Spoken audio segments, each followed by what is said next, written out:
There's another more specific sense of it, this being inappropriate, though, in this context. It seems somehow inappropriate to believe in God for selfish reasons. It just seems wrong, the sort of thing that God would reject here. It seems if you're believing in God purely for selfish reasons, the only reason you lead a religious life, you follow God, you pray to God, you go to religious services and the like, is to get to heaven at the end of your life, well, it seems like God would just sort of reject you. If that's truly your motive and your only motive, then it seems like once you got to heaven, even if you got it right, wouldn't God just look at you and go, you believed for the wrong reasons. You were being a selfish jerk. You don't belong here. It seems you need some sort of true belief or true faith, in the sense where true means sincere, where you're doing it not for selfish, cynical reasons. You're doing it for sincere, appropriate reasons.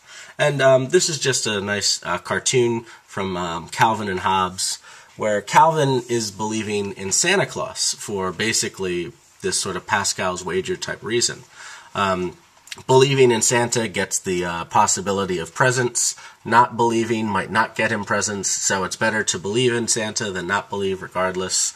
A nice little cynical argument from our great little cartoon there. So, turning to criticism 3.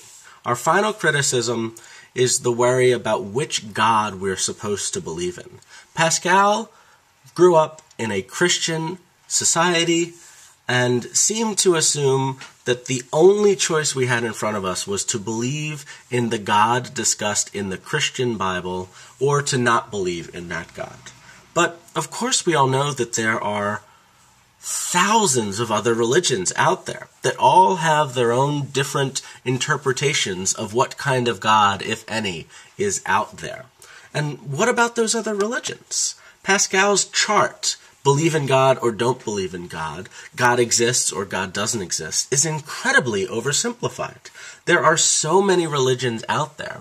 And unfortunately for us, many of those religions are exclusionary. That is, that they seem to assume that they're the one correct religion, and the only way to get to heaven is to believe or follow or practice the specific guidelines that that religion outlines that we're supposed to practice. So if any one of those exclusionary religions are correct, then only those specific religious people get to heaven, and no one else gets to heaven, even other people who are incredibly devoted, incredibly moral, incredibly nice people.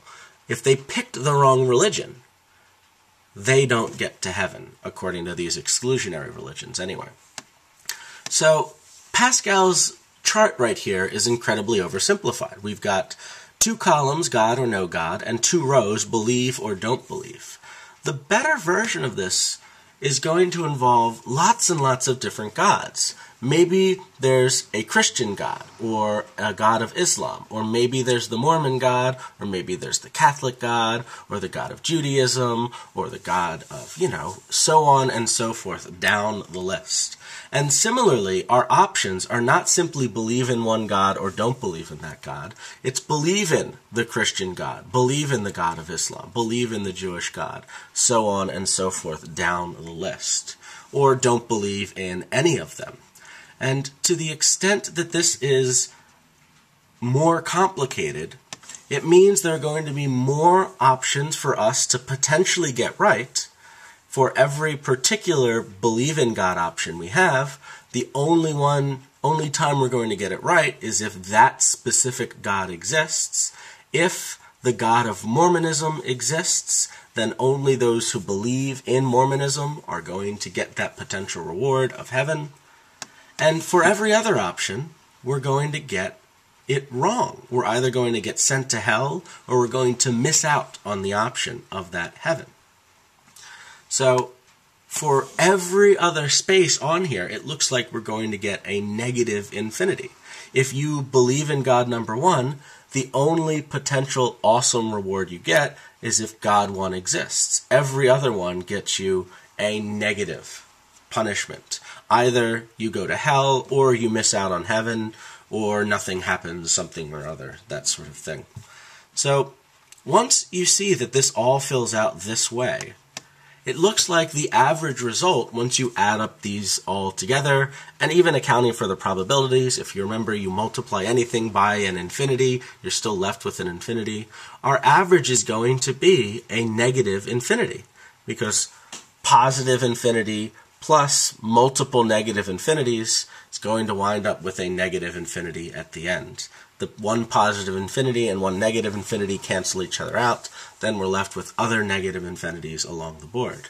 So it looks like Pascal has offered us an argument that says, at best you should believe in some type of God or other, but it doesn't help you with the more specific question of which religion should you believe in once you decide to believe in a religion. Maybe based off of practical reasons, you should believe in the religions that, one type of religion that believes in heaven, right? Because that at least gives you the option of an eternal reward, the best type of reward out there. Any type of religions that don't offer that type of reward, you can eliminate as practically not as valuable as those religions that do believe in heaven.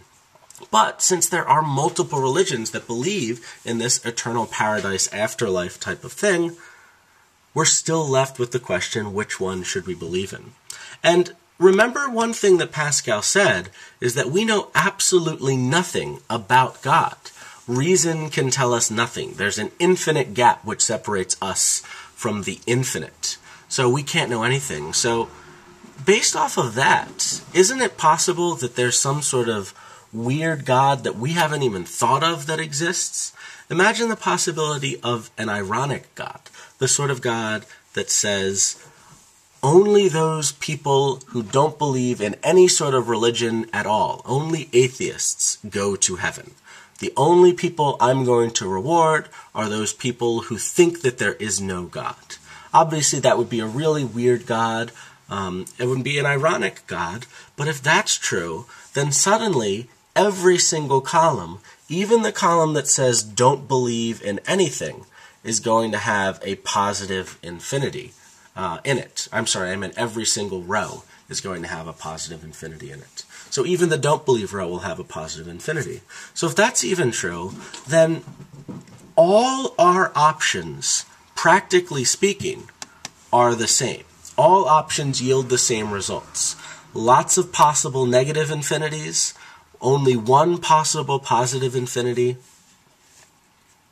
and that's it. Decision theory, according to this, doesn't seem to help at all in answering the question, what should I do when it comes to believing in a God or not believing in a God or believing in any particular specific type of God? So that is our third worry. Just to summarize all three of these worries one last time. Can we believe in God? Should we believe in God for these reasons? And which God should we believe in? It doesn't seem like Pascal has addressed these criticisms in enough detail. Can we believe, based on practical reasons alone, that there is a God? Is it possible to literally trick ourselves into believing for this type of reason without rational evidence? Should we believe without rational evidence? Isn't it somehow inappropriate to believe with purely practical reasons alone? And which God should we believe in? The wager seems to oversimplify. Pascal seems to think our wager is simply believe or don't believe, when it's much more complicated than that. All right, that is it. I will see you, I guess, potentially never again, since this is our last lecture. I enjoyed this class. I hope you enjoyed these lectures and our time together. Have a good one.